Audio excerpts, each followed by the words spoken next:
You know, brothers and sisters, imagine that Allah doesn't give you everything you asked for here. And then you die and you're raised on the day of judgment. And there you see rewards, gifts, palaces, things. You think, where did I get all this from?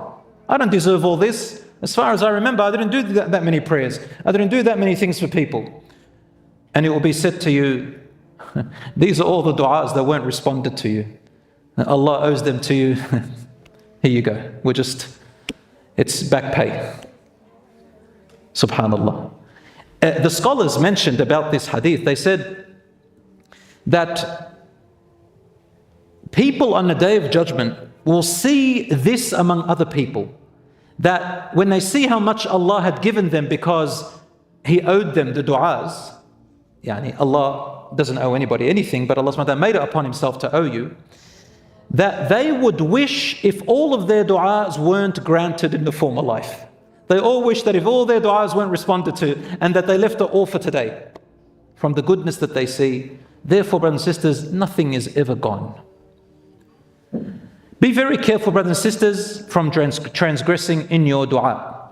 And I will count 11 ways that you transgress against your dua. Allah says in the Quran, in the verse that I recited before in Surah number 7, verse 55, call upon your Lord with humility and in secret. Surely He does not love transgressors. Transgressors in your dua. So we're going to enumerate what transgressing in your dua means. Meaning, don't cross the boundaries in how you make dua. Number one, don't ask. Transgressing dua is asking for supernatural, impossible things. I mentioned before, let me fly, return someone from the dead for me, make me a woman if you're a man, and so on. These are du'as, transgression. Allah will not respond to you. Number two, asking something against Allah's set laws and boundaries. For example, you make a dua for forgiveness or paradise for the disbelievers who have passed away.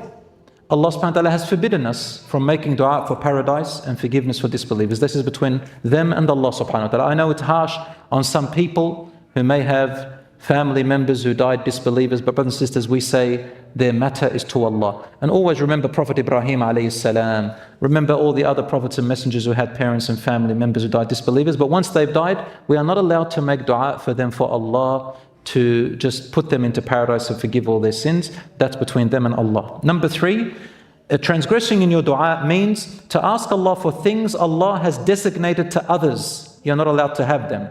For example, to say, oh Allah, make me a prophet, make me a messenger. Or to say, oh Allah, make me the intercessor on the day of judgment instead of Prophet Muhammad sallallahu alaihi wasallam. Or you say, let me know the unseen. Or you look at a person who's got something and you say, oh Allah, take away that something from that person and give it to me. These are all transgressions of dua. Number four, to ask for haram things. Oh Allah, make me blessed with adultery.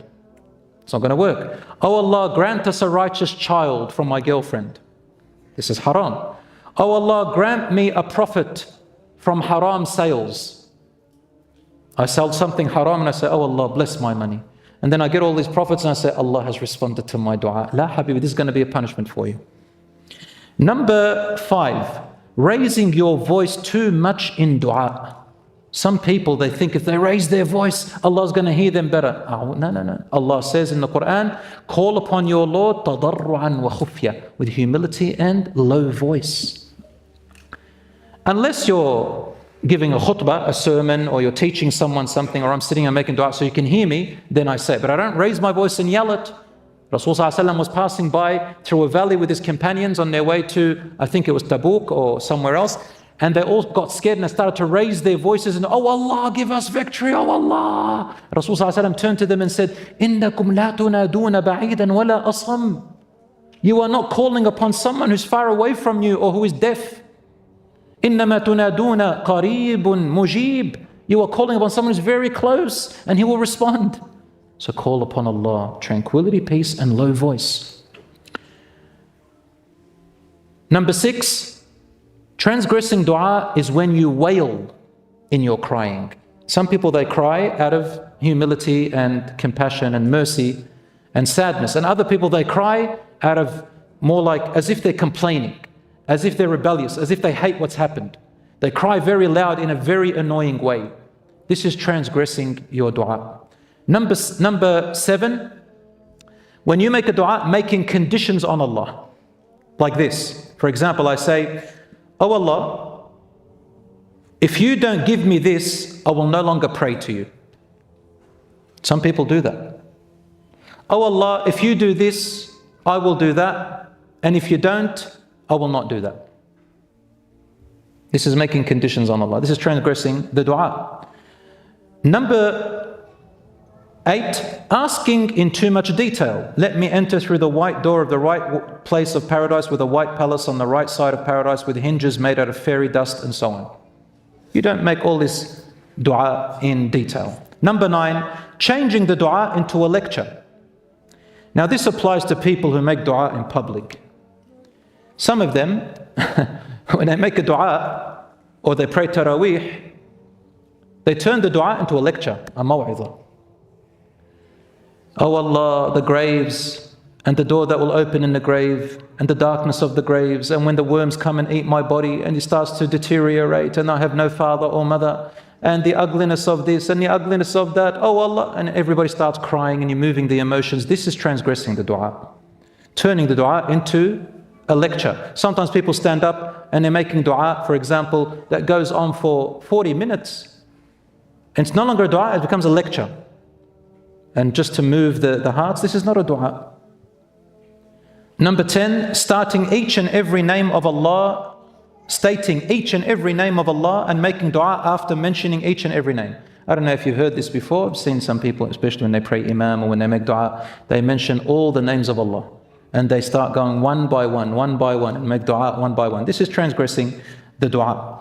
Number 11, prolonging the dua when leading people in prayer or sermons or lectures. You shouldn't make it long. Imam Ahmad was asked, Imam Ahmad, he said, Imam Ahmad ibn Hanbal, if somebody is praying, let's say Taraweeh for example, Qunut, and they make the dua in the end, in witr, Allahumma hdina fi man hadayt, and then after he finishes he continues more, what should we do? He recommended stop your prayer and leave. Because that's not the sunnah of the Prophet ﷺ. Oh gosh, when Ramadan comes, this is for us when we pray Imam, we have to deal with this with the people all the time. If I make it short, someone stops me and says, Shaykh, make it longer. Let us get moved. You make it long, someone stops me and says, it's not the sunnah, ya akhi. You shouldn't make it long, make it short. You can never make people happy. The sunnah is to make the dua short and not long, especially when people are praying behind you. So, dua should be simple. Get to the point with your request, humility, honesty, and sincerity. Rasul ﷺ used to say, oh Allah, I ask you for paradise and whatever brings me close to it, and I seek refuge in you from hellfire and everything that brings me closer to it with my words and actions. The best times to make dua, among others, are, number 1, the last third of the night. That's a really good time to make dua, or in the depth of the night. Number 2, in your sujood, making prostration. Number 3, between the adhan and the iqamah. What does that mean? It means from the moment the prayer time arrives on your calendar, that's considered the adhan, and then the iqamah. So if you're sitting in the mosque and you're waiting until the imam starts, in between that time, make dua.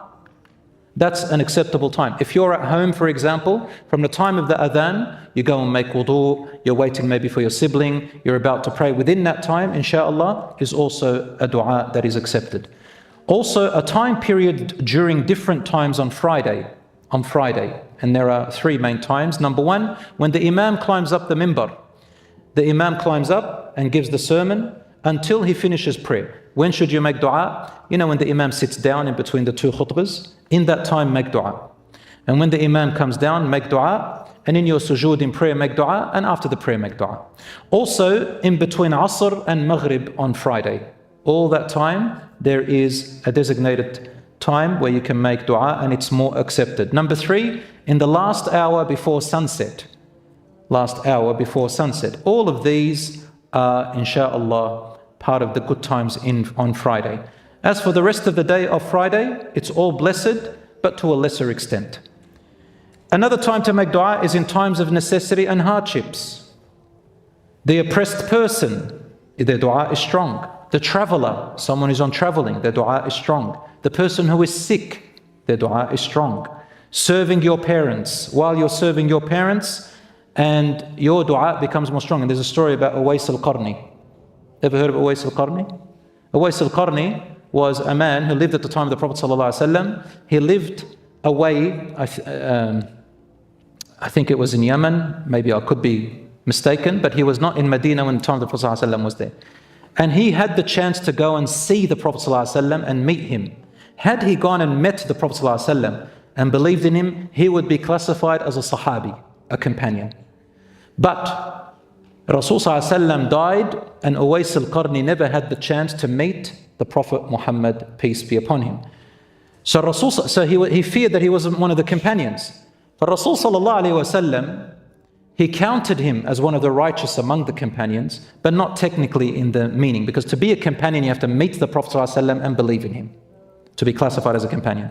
But Rasul ﷺ said, if any of you ever live on to meet Uwais Al-Qarani, tell him to make dua for you, for his dua is never rejected. Why didn't Uwais Al-Qarani go all the way to Medina to meet the Prophet ﷺ? One thing prevented him. He had a mother who was ill and needed him, and he could not leave her. No one else could look after her. Because of her, he chose to look after his mother, and he missed out meeting the Prophet ﷺ. Because of that, he became the most, the strongest candidate of having their dua accepted. And at the time of Umar radiallahu anhu, Umar, the Khalifa, the second Khalifa, Umar radiallahu anhu, he went and saw him in Hajj around the Kaaba, and he saw him and he recognized people saying, this is Uwais. People were gathering around him. So he came up to him and he saw him. Umar radiallahu anhu says, Uwais Al-Qarani? He says, yes. He said, make dua for me. For I heard the Messenger ﷺ say, if you meet him, ask him to make dua for you, for his dua will not be rejected. Do you see, my dear brothers and sisters? So this is the amazing story of serving your parents. And lastly, whilst doing good deeds. Anytime you do good deed, make a dua, my dear brothers and sisters.